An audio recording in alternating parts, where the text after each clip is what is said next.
Welcome to the BJCP training program from the Brewers Anonymous Homebrew Club.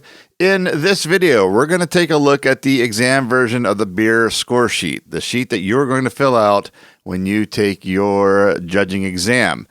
Let me start out by saying first, though, any instructions issued by the exam administrator during your test are the official exam day instructions. I'm going to go through this sheet and give some possibilities of things that may be pre-filled out or you have to fill out. Whatever the exam administrator says is what goes. There's no need at all to argue with them saying, well, this training course said it would be this. This is just an example of just about everything that could happen, so you're prepared and not taken aback by this different score sheet that is, as you'll see here very shortly, looks a little different than what we've been working with so far in this course. So let's get started here. Let's take a look at that exam score sheet. As you can see, it's very similar to what we've been working with so far, with some differences. One fairly big one, other one slightly different. And let's actually start there and start at the top of the score sheet. And this is a little bit different. Starting on the left side, we have the participant ID, exam city, and exam date. There's a pretty decent chance that this is all going to be filled out for you by the time you get to the exam. And here's what it could look like. What might be different, that -00 on the participant ID might not be there. You might have to fill it in. You may be assigned your number as you arrive to the exam. Let's say you're the 5th person to arrive at the exam. You would put -05 on there. Or the exam administrator may just already hand you a pack of sheets that has -05 on it or whatever number is assigned. That's about really the biggest difference that's going to happen on this side of the score sheet. You're going to put in the city that your examination is taking place. Let's say I'm taking it right where I'm sitting. I would put Orlando, Florida, and I would put the date that I'm sitting for the exam if it's not already filled out. Now on the right side, this has some similarities to the sheet we've been working with, but a couple of differences. First is the exam beer number. This is always going to be 1 through 6. The first beer you're given is going to be 1. The last beer you're given is going to be number 6. So all you have to do is circle the beer you're judging at the time to identify the correct beer when it comes to grading your exam. Below this, category number and subcategory, that's the same as what we've been working with. So let's say we're given an alt beer. We're going to put in category 7. We're going to put in subcategory B. The nice thing about this, when it comes to exam day, you don't have to know all these. You'll be told beer number 1, category 7B, alt beer, and then you can go ahead and fill out the subcategory name as well. You'll be told what they are. Where it comes to memorizing and knowing things, you now need to know what the characteristics of an alt beer are because you won't have the study guidelines in front of you. You won't have to memorize every number and name. You'll be told what those beers are as they're presented. Two things that are missing from this that we've gone through several times so far in this course. There's no bottle inspection and there's no special ingredients, so you don't have to worry about filling those out because they're not there. Now, let's get to the main body of this score sheet. Here it is. You recognize most of this, though one thing looks significantly different. Let's go right there. It's the off flavors. No description of the off flavors. On a score sheet that we would use for a competition, there's a sentence or two under each one of these off flavors. They're not here.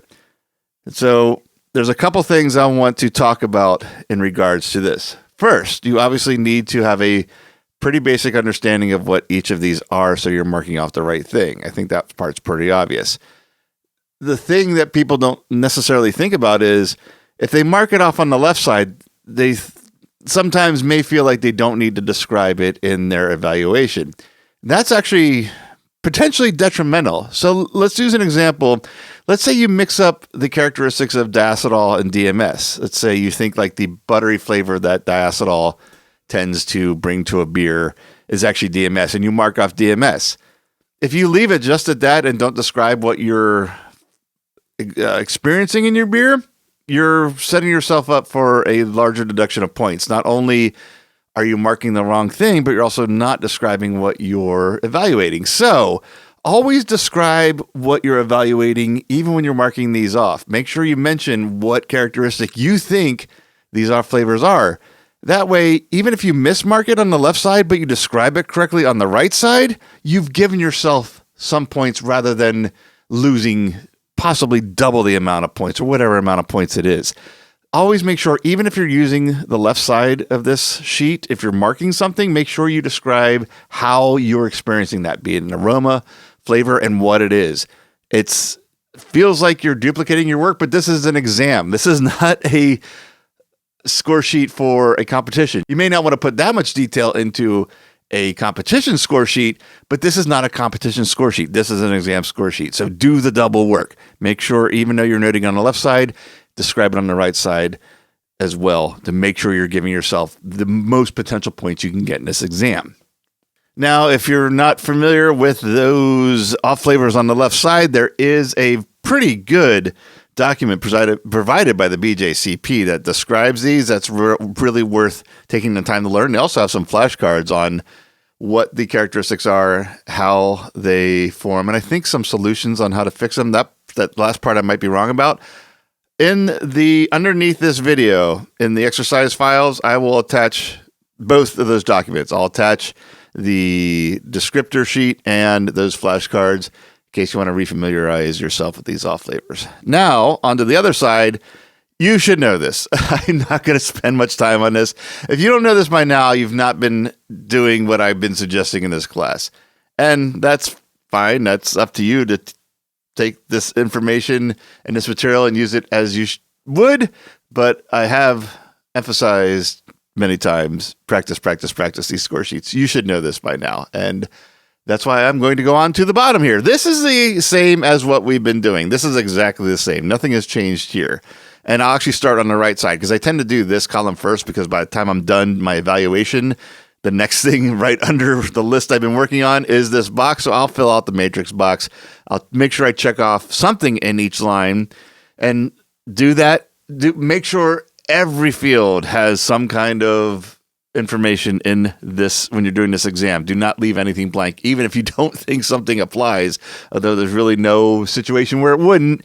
So make sure you fill that out, check off a box on each line, and then of course there is the left side of this, and all you're doing is highlighting what your final score measures up to. Let's say you evaluated the beer at 34. You're going to want to underline, or better yet, to make sure it's not missed, circle very good. The entire very good, that number range in the parentheses and the description. Make sure it's obvious that you have filled out this part of the score sheet.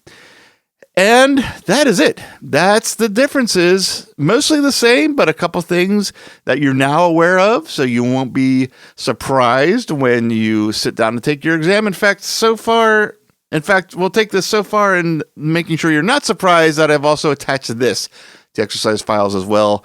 Feel free to download it, print it out, and start using this to make sure you're really familiar with it by actually filling it out and get some of that practice in for your exam. In fact, you may find that left side with the off-flavor descriptions may be a little bit of a blind spot you weren't aware of if you start picking something up, but you're not sure what it is. So it's there. It's a tool to use for your examination.